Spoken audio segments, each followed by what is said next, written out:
Padra Mujpur Gambhira bridge પર સ્ટીલનું માળખું તૈયાર, ટૂંક સમયમાં ટુ વ્હીલર માટે ખુલશે.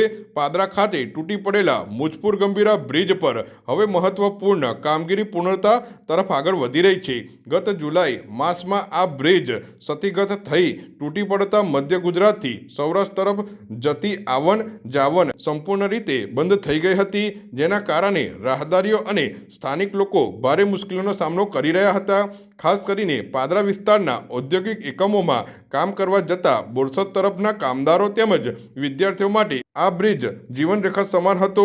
બ્રિજ બંધ થતાં તેમને લાંબા ફેરા મારીને જવું પડતું હતું, જેના કારણે સમય અને ખર્ચ બંનેમાં વધારો થયો હતો. આ પરિસ્થિતિને ધ્યાનમાં રાખીને જૂના બ્રિજના P4 અને P5 વચ્ચે સ્ટીલનું મજબૂત માળખું તૈયાર કરવાની કામગીરી છેલ્લા ઘણા સમયથી ચાલી રહી હતી. હવે રાજ્યની વિશ્વકર્મા મિકેનિકલ વર્ક્સ દ્વારા આ સ્ટીલ સ્ટ્રક્ચર સફળતાપૂર્વક સ્થાપિત કરવામાં આવ્યું છે.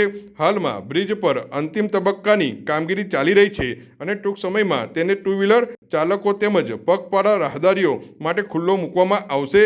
આ કામગીરીની પાદરાના ધારાસભ્ય ચૈતન્યસિંહ ઝાલાએ સ્થળ પર પહોંચી સમીક્ષા કરી હતી અને અધિકારીઓ પાસેથી વિગતવાર માહિતી મેળવી હતી. આ પ્રસંગે RMB વિભાગના અધિકારીઓ તેમજ વિશ્વકર્મા મિકેનિકલ વર્કર્સના પ્રતિનિધિઓ પણ હાજર રહ્યા હતા. આજે સમગ્ર કામગીરીની સમીક્ષા કરવામાં આવી છે અને ટૂંક સમયમાં આ બ્રિજ ટુ વ્હીલર માટે શરૂ કરવામાં આવશે. લોકોની સુવિધા માટે ઝડપી કામગીરી કરવામાં આવી રહી છે અને વહેલી તકે બ્રિજ ખુલ્લો મૂકવામાં આવશે. ગત વર્ષે જે કમનસીબ દુર્ઘટના ઘટી હતી મુજપુર ગંભીરા બ્રિજ, એ દુર્ઘટનાને કારણે સમગ્ર વાહન વ્યવહાર પણ અટકી જવા પામ્યો હતો.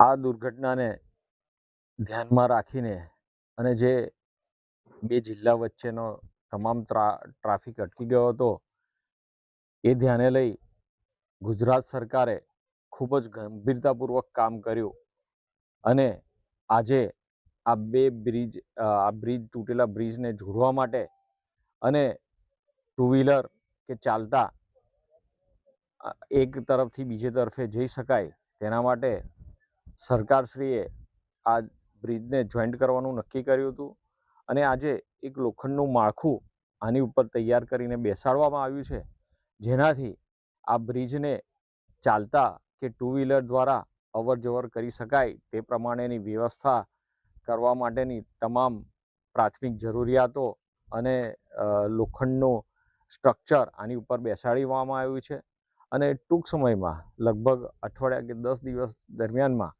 આ બ્રિજ ઉપરથી અવર જવર કરી શકાય તે પ્રમાણેની વ્યવસ્થા ઊભી કરી દેવામાં આવી છે.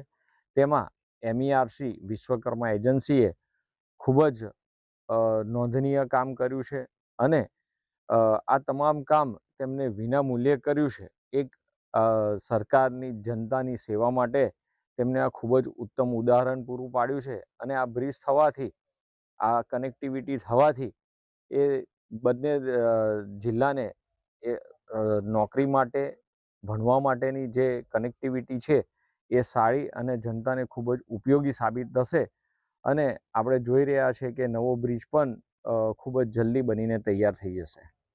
હાલ આપણે જૂના ગંભીરા બ્રિજ ઉપર જે P4 P5 વચ્ચે ગર્ડર ડેમેજ થયેલું હતું તેના સ્થાને નવું ઓપન વેબ ગર્ડર સ્ટીલ માળખું મૂકવાની કામગીરી પ્રગતિમાં છે, જે આજે મોસ્ટ પ્રોબેબલી પતી જશે.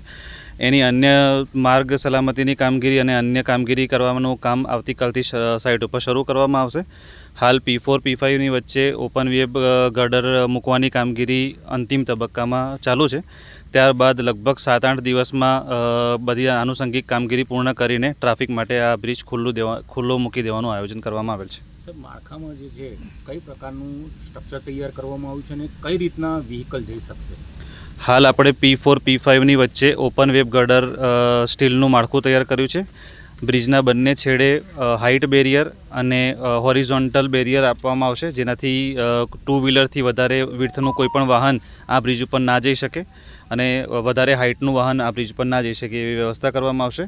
અને આખા જ સ્પાનમાં ક્રેશ બેરિયર લગાવીને 5.5 મીટરની વિડ્થ જ આપવામાં આવશે, જેથી માત્ર ટુ વ્હીલરની અને ચાલતા રાહદારને જ આ બ્રિજ ઉપયોગમાં લઈ શકાશે.